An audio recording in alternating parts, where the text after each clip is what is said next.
না না না, ভুল হচ্ছে কোথাও একটা। পেশেন্ট পার্টির লোক মানে? পেশেন্ট পার্টির লোক তো আমরা। আমার কাছে যে পেশেন্টের হিস্ট্রি আছে, যা ব্রিফ আছে, তাতে আমার মনে হয়েছে যে ওকে জানানো উচিত, তাই আমি ডেকেছি। আমার মনে হয়েছিল ওকে সবটা জানানো উচিত, পেশেন্টের সুস্থতা সম্পর্কে, পেশেন্টের জন্য কি কি প্রিকশন নিতে হবে, সবটাই। আপনি ভুল করছেন। ও আমাদের সঙ্গে যাবেও না, ও আমাদের বাড়িতে থাকবেও না। তো সেখানে ওকে টেক কেয়ার করার কোনো প্রশ্ন আসছেই না। যা করার সেটা আমি করব, সুতরাং সেটা আপনি আমাকে বলতে পারেন। ওর এখানে কোনো প্রয়োজন নেই। জীবনটা যখন বাঁচানোর দরকার ছিল পিকলুর, তখন ওকে প্রয়োজন ছিল।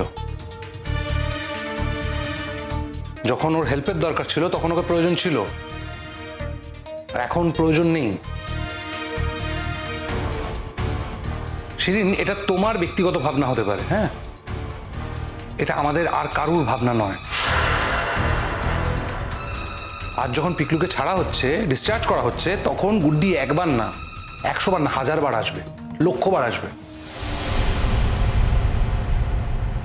দাদা ভাই, এই ফুলটা তো তুমি আমার জন্য আনোনি, যার জন্য এনেছো তাকে দাও। এসব আনতে কি বলেছিল? নে আমাকে দে।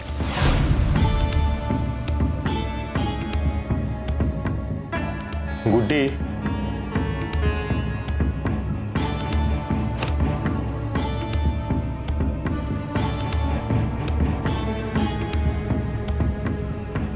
তুমি তো এই ফুলটা আমার জন্য এনেছিলে, কারণ আমি অসুস্থ ছিলাম তাই।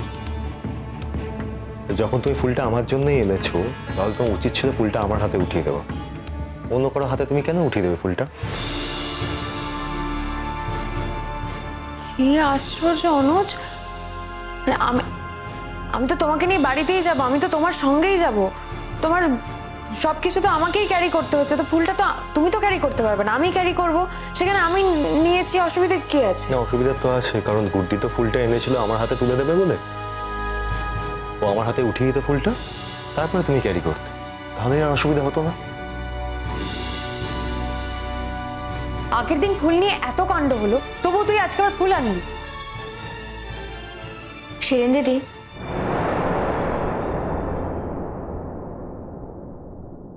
ফুল নিয়ে কাণ্ডটা তুমি করেছিলে, যেটা করার কোনো দরকার ছিল না। তুমি যদি এরকম করো তাহলে তো আমার আর কিছু করার নেই, তাই না?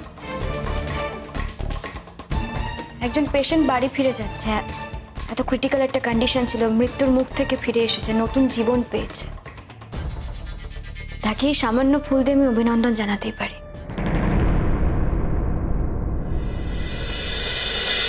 নিন স্যার, আপনাকে দিলাম।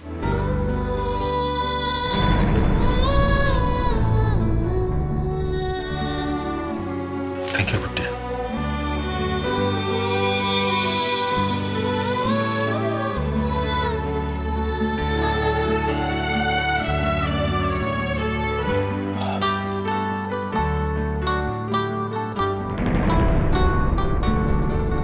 যে কাজটা তুমি এখন করলে, এই কাজটা তোমার তখনই করা উচিত ছিল গুড্ডি। হয়ে গেছে ফুল দেওয়া, এখন আমাদের বাড়ি যেতে হবে। আশা করি তোর আর এখানে কোনো কাজ নেই। স্যার আমাকে ঠিক কী কারণে ডেকেছিলেন সেটা না জেনে তো আমি এখান থেকে যেতে পারি না। স্যার, স্যার আপনি আমাকে বলুন, আপনি আমাকে কেন ডেকেছিলেন? এই জন্যই ডেকেছিলাম যে আমি জানতে পেরেছিলাম এই পেশেন্টের ভালো হওয়ার ক্ষেত্রে আপনার একটা বিরাট ভূমিকা আছে। দেখবেন পেশেন্ট যেন ভালো থাকে। আর আপনাকেও বলছি, আপনি কিন্তু অনেক মানুষের ভরসা, এখন মনে জোর রাখবেন সব সময়, আপনাকে কিন্তু ভালো থাকতেই হবে। ডক্টর, একটু আগে আপনি বলছিলেন না যে আমি খুব ট্রমার মধ্যে ছিলাম। আমি আপনাকে একটা কথা জানাই, আমার কোনো রকম কোনো ট্রমা নেই। যেদিন থেকে, যে মুহূর্ত থেকে এই প্রফেশনে আমি জয়েন করেছি, তখন থেকে আমার একটা মানসিক প্রস্তুতি আছে যে আমি যে কোনো দিনই এই পৃথিবী ছেড়ে চলে যেতে পারি। এগুলো নিয়ে আমরা ভাবি না। যে ভয়ঙ্কর অবস্থার মধ্যে আমি ছিলাম, যে আশঙ্কা ছিল, আমার জীবন চলে যাওয়ারও যে আশঙ্কা তৈরি হয়েছিল, এসব নিয়ে আমার মধ্যে কোনো ট্রমা নেই। হ্যাঁ,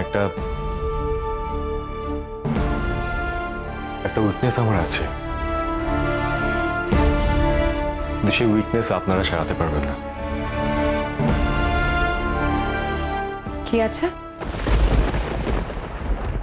সেটা আমার একান্ত নিজের, শিরিন। সেটা আমার খুব নিজের, আমার ভেতরের। সেটা থেকে হয়তো আমাকে নিজেকেই বেরোতে হবে।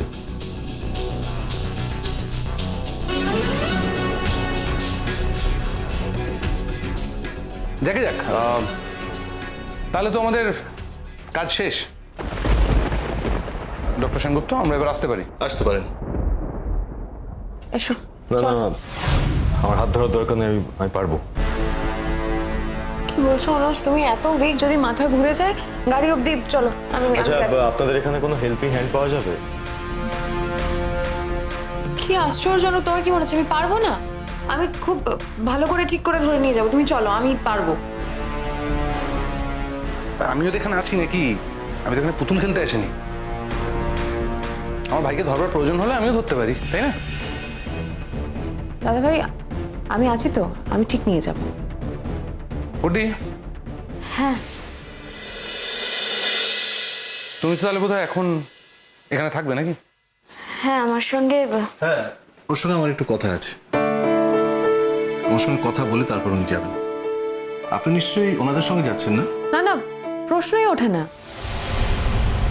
ও কি করতে যাবে? আমরা তো এখন আমাদের বাড়িতে যাচ্ছি। কথাটা যখন আমাকেই জিজ্ঞেস করেছেন তখন উত্তরটা আমাকেই দিতে দাও শিরিন দিদি। আমিও ঠিক একই কথাটাই বলতাম। ঠিক আছে পিকলু, আমি গাড়ি বার করছি, তোরা আয়। আসি। Thank you doctor. প্লেজার।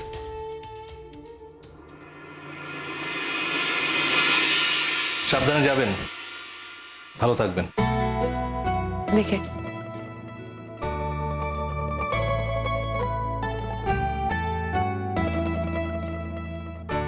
এক সেকেন্ড।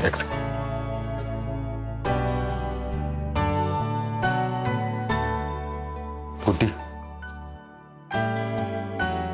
আমি জানি আমার জন্য এই মুভমেন্টটা করতে গিয়ে তোমার পড়াশোনার খুব ক্ষতি হয়ে গেছে, তাই না?